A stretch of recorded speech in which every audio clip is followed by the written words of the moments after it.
Hi there. Today I have a read aloud for you called How a House is Built by Gail Gibbons. Gail Gibbons is an author that I really like, so I'm excited to share this one. It's a bit longer than some of the books that we've read aloud together so far. How a House is Built by Gail Gibbons. For Kent, says the dedication. Many people live in houses. There are many kinds of houses, such as a log cabin, a stone house, an adobe house, or a cement block house. They are built with different materials. Houses are built in many shapes and sizes too, like a brick house, a glass house, a frame house. This is how a wood frame house is built. First, an architect draws plans. Here's an architect. The architect recommends a general contractor who will be in charge of building the house. During the months ahead, the general contractor will hire all these people to complete the project. The general contractor makes sure everything is done according to schedule for all the people involved in building this house. The general contractor, the surveyor, the heavy equipment officer or operators, foundation builders, well drillers, septic system crew, carpenters, plumbers, mason, electricians, heating specialists, drywall crew, painters, and landscapers. Wow. At the construction site, the surveyor measures for the foundation. That's the base part of the house. It's the first thing they build. He hammers wooden stakes into the ground where the corners of the house will be. A well is being drilled. So here's our surveyor, and he's using a tool called a transit. The heavy equipment operators come rumbling up the road. They dig a hole where the foundation will go. The foundation will support the weight of the house. So oftentimes foundation is made of cement, sometimes stone.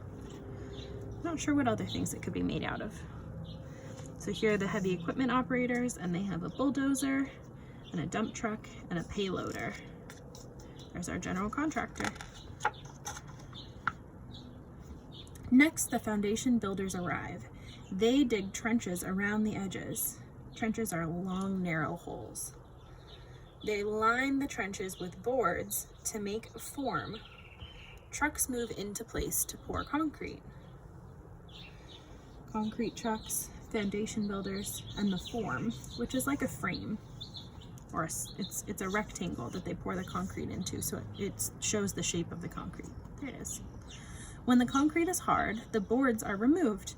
This is the footing for the foundation. The footing will give the house a firm base.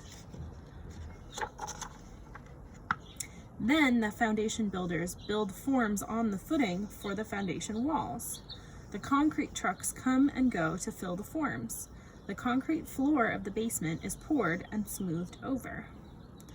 So in California, not very many houses have basements, but a basement is a room that goes below the regular rooms of the house. It's usually underground. So in this case, the concrete is poured to make the floor of the basement, and they're still under the ground. They're in this big hole.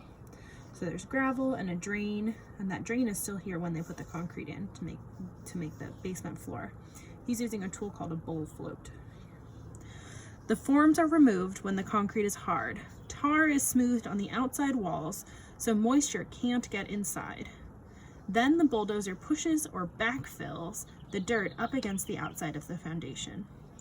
So they made the hole extra big for this building, and then they made the walls of the part that will be underground, including a small window here. Now they're pushing the dirt in outside. And so this guy is standing at the level where the front door will be, but there's this whole room that's underground called the basement. The septic system crew arrives. They dig a hole and lower a septic tank into it. A pipe goes from the basement to the septic tank. The waste from drains in the house will flow into the septic tank. So this is where all the water that goes down the drain will end up, and that includes the kitchen sink and the bathroom sink and even the toilet. any other drains you might have in your house. Here's the septic system crew and the septic tank. Here comes the carpenter crew. Out come their tools. They bolt down boards called the sill to the top of the foundation. Then they hammer heavier boards called joists into place. So here's the carpenter crew. Here's the sill, which is the board that goes around the edge of the top walls of the basement. They have a header, which goes up above the sill. Beams, which come from the floor to hold the center joist in place. So these are the joists. Oh, excuse me, this is the girder, which goes across, and the joists are more narrow, they're thinner wood. And those are going to become the ceiling of the basement, which is also the floor of the first floor. The carpenters nail sheets of plywood to the joists, making what is called a deck. It is the floor of the house. So they're making the floor of the part that someone would live in. Next, they begin to frame the house. They study the architect's plans. They saw pieces of wood to their correct sizes. So when they say they saw, it doesn't mean they were seeing. It means they use a saw to cut. They saw pieces of wood to their correct sizes. They nail together an outside wall of the house. The carpenter crew pushes the wall up and nails it into place. So they make this will be the wall of the house, and they're making it flat on the ground so that they make sure that it's level and flat, and then they pick it up to make it vertical, which means it's going up and down the way that the wall should be. So the wall is not built up and down, it's built flat on the ground, and then it's picked up. Another wall goes up, and another. So this is the first wall they built. Here they're bringing another one in. Finally, all the walls are in place. Here's a window opening and a door opening. So that's where the door will go, but later, not yet. Now the carpenters frame in the roof. Roof rafters are nailed to the ridge board. Soon the framing of the house will be complete. So the ridge board is the board that goes all the way across the top, and that's the pointy part of the roof. That's the highest part of the house. And the rafters go down from that at an angle, so they make triangles, and the roof will go across. They also have sheathing, which is the outside part of the walls. See, they used to be straight see-through, and now they're starting to put sheathing on. There's also felt paper. They begin to enclose, that means wrap something around, the house by nailing sheets of plywood to the outside of the frame. This is called sheathing, so there it is. Then they saw out the spaces, and remember saw here means to use a saw to cut, for the windows and the doors. Felt paper is nailed to the outside of the plywood to keep moisture out. This is a special kind of paper. It's kind of rough and it's really thick, and they use it on the outside. So he's using maybe a nail gun or maybe a staple gun. It says that it's nailed on. And he's using that to attach it to the outside of this. This is plywood sheathing, and plywood is just really kind of thin wood. It's actually built from a lot of different pieces of wood squished together. On the roof, a carpenter is busy nailing down shingles. Other carpenters nail clapboard siding to the sides of the house. Day after day, the work continues. So here are those shingles. Those are little pieces of board. They can be made out of different things that go onto the roof, and they lay over each other so that when it rains or snows, all the rain and snow falls right off. And then clapboard is the special kind of siding that goes on the outside of the house to keep it warm and to keep the water out. The mason is almost finished building the chimney. Windows and doors are installed. So not every house has a chimney, but this one does. And a chimney is the part that is visible on the outside that has a fireplace on the inside. So some houses have fireplaces, some do not. The windows are going in as well. Inside the house, interior walls, that means inside walls, are nailed into place. An electrician runs wire through the walls to the outlets and switches. So that he has this wire going, and that's what makes the light switch work. It makes it so you can plug things in. Plumbers install the pipes that bring water to faucets and carry waste from drains to the septic system. So here's our electrician installing an outlet, and the plumbers are making sure that the pipes are in. So maybe there's going to be a sink here, or maybe a toilet or a bathtub. That's our electrician. Here's an interior wall. So this is a wall between this room and this room. Insulation is tucked between studs to keep heat inside the house. The drywall crew cuts and nails the drywall into place. They smear joint compound onto the drywall joints to make smooth walls. So they're putting this big fluffy stuff. This almost looks like it could make a stuffed animal. It's very soft, it's like a pillow.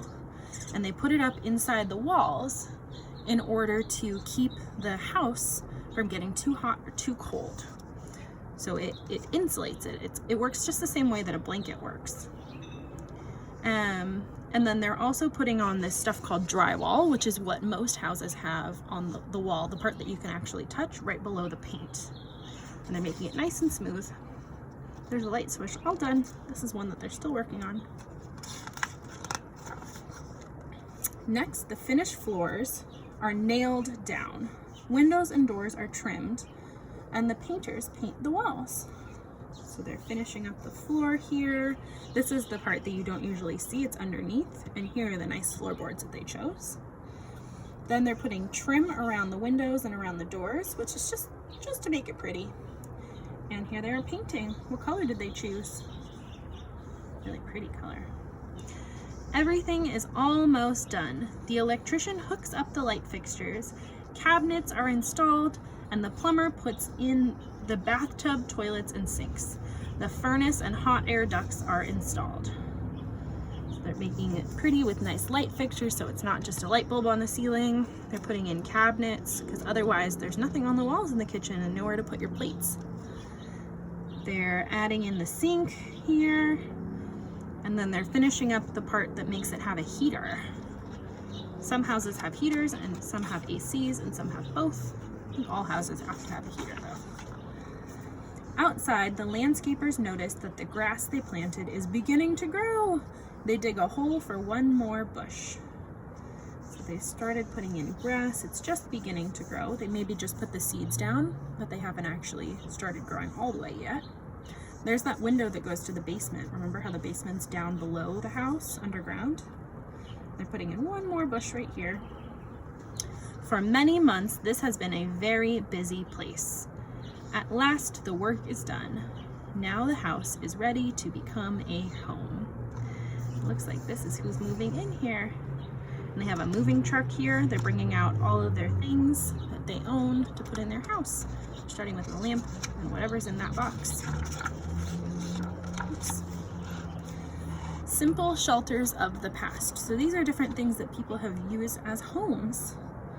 So a cave is something natural. Many years ago, some people lived in caves. Some early shelters were built of earth, and in this case, earth means soil or dirt. This is an earth hut. Others were made of bark and branches. So this is a bark hut, and bark is the outside edge of a tree. It's the rough stuff that you feel when you touch a tree. A grass hut was made of grass and branches. There's a grass hut. An igloo was built using blocks of ice. Here's an igloo. And this prevents the wind from coming in, especially. A teepee was made from animal skins and wooden poles. So this is made of something like leather. I'm not sure which animal they might use. Bamboo shelter. A bamboo shelter was built from bamboo poles and a grass roof. And cloth and wooden poles were used to build tents. Here's a tent. And you notice that almost everything has a roof to cover you in case it rains or it snows. But for some places, it's more important to have walls, and for other places, it's not so important to have thick walls. So an earth hut probably has really thick walls, and that means that it keeps the heat out better or keeps the heat in better. It has better insulation. So it doesn't matter as much what the temperature outside is, but something like a bamboo shelter, if it's hot outside, you're hot. And if it's cold, you're cold, because there aren't any walls to protect you. Same thing with a tent. It looks like it's very thin here. And these are some simple shelters of the past. And that is How a House is Built by Gail Gibbons.